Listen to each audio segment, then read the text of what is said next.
বন্ধুরা, কেমন আছো তোমরা সবাই? ঝটপট উঠে পড়ো। আজ আমরা আলোচনা করব স্টোরি রাইটিং নিয়ে। সংক্ষেপে আমরা কমপ্লিটিং স্টোরি বলতে পারি।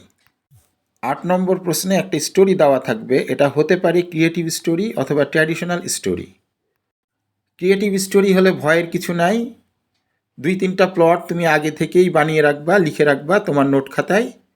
সেটাকে তুমি তোমার মতো করে শেষ পর্যন্ত মিলিয়ে দিবে।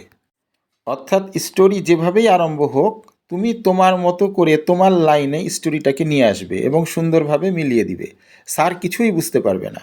আমি তোমাদেরকে কিছু টিপস দিয়ে দিব। তোমরা যদি আমার ভিডিও ফলো করো তাহলে তোমরা দেখতে পাবে।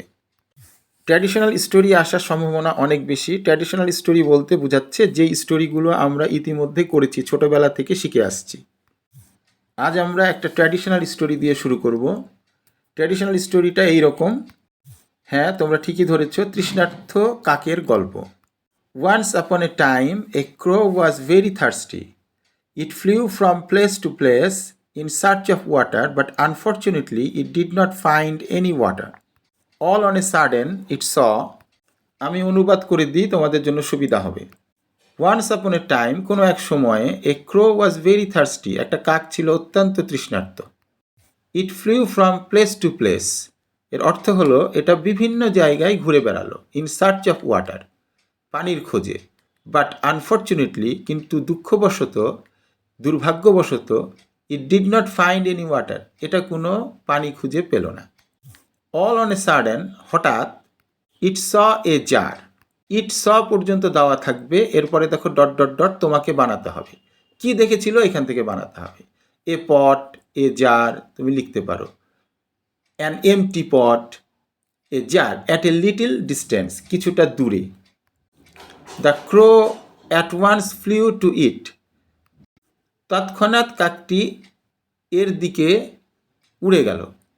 But there was a little water at the bottom of the jar, কিন্তু জগের একদম তলানিতে, বটম মানে নিচে, তলে পানি ছিল।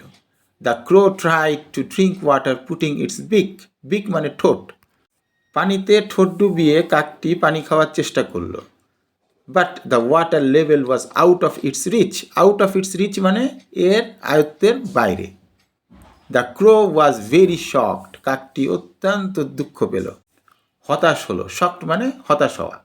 But it did not give up, give up মানে হচ্ছে চেষ্টা ত্যাগ করা। কোনো কাজ করতে করতে ব্যর্থ হয়ে তুমি যদি সেটাকে ত্যাগ করো, সেটাকে বলে গিভ আপ। কিন্তু সে ছেড়ে দিল না, সে তার চেষ্টা ত্যাগ করলো না। The crow was very clever, কাকটি ছিল অত্যন্ত চালাক। And it began to think about the jar, এবং সে এই জগ নিয়ে চিন্তা করতে থাকলো।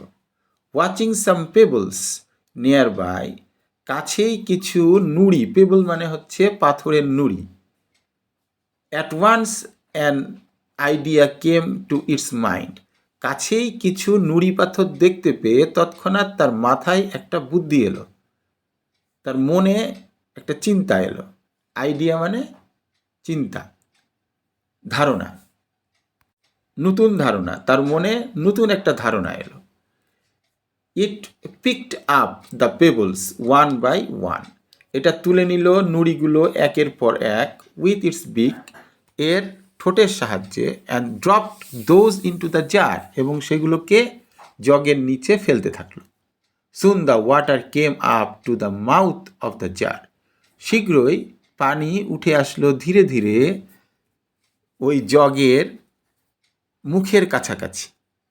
At last the thirsty crow could reach the level of the water, অবশেষে সেই তৃষ্ণার্ত কাক তার ঠোঁট চলে গেল বা পৌঁছালো। রিচ মানে হলো পৌঁছানো। The level of the water, ওয়াটারের লেভেলে পৌঁছে গেল। অ্যান্ড ড্রিঙ্ক ইট, ড্রিঙ্কের পাস্ট হলো drank, drank it with full satisfaction, এবং পানি খেয়েছিল পুরো তৃপ্তি ভরে। Thus the crow became very happy, এরূপে কাকটি অত্যন্ত খুশি হয়ে গেল। অ্যান্ড ফ্লিউ অ্যাওয়ে এগেইন, এবং উড়ে গেল আবার। স্ট্রেচিং ইটস ব্ল্যাক উইংস, এর কালো পাখা দুটো ছড়িয়ে ইন ব্লু স্কাই, অর্থাৎ কালো দুটো ডানা মেলে কাকটি উড়ে গেল নীল আকাশে। আজকে এই পর্যন্তই। পরবর্তীতে আরও একটি ট্র্যাডিশনাল স্টোরি নিয়ে আসব এবং তারপরে আমি তোমাদের বিভিন্ন ক্রিয়েটিভ স্টোরির জন্য 2-3টা আইডিয়া দিব। সেই আইডিয়া অনুযায়ী তোমরা লিখবে এবং যেভাবেই দেখ না কেন তোমরা সেইগুলোকে নিজের মতো করে, ধরো 3টি বা 4টি সেন্টেন্স দেওয়া থাকবে এবং এরপরে ডট ডট দিয়ে তোমার আইডিয়া ইনপুট করতে হবে। তুমি সেখানে তুমি যাই পড়ে থাকো না কেন তুমি তোমার মতো করে সাজিয়ে নেবে।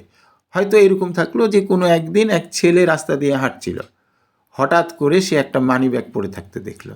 এখন এই মানি ব্যাগ পড়ে থাকলে কি হতে পারে, হয়তো যার মানি ব্যাগ তাকে ফিরিয়ে দেওয়ার চেষ্টা করলো, অথবা সে টাকাগুলো নিয়ে কোনো গরিব মানুষকে সাহায্য করলো।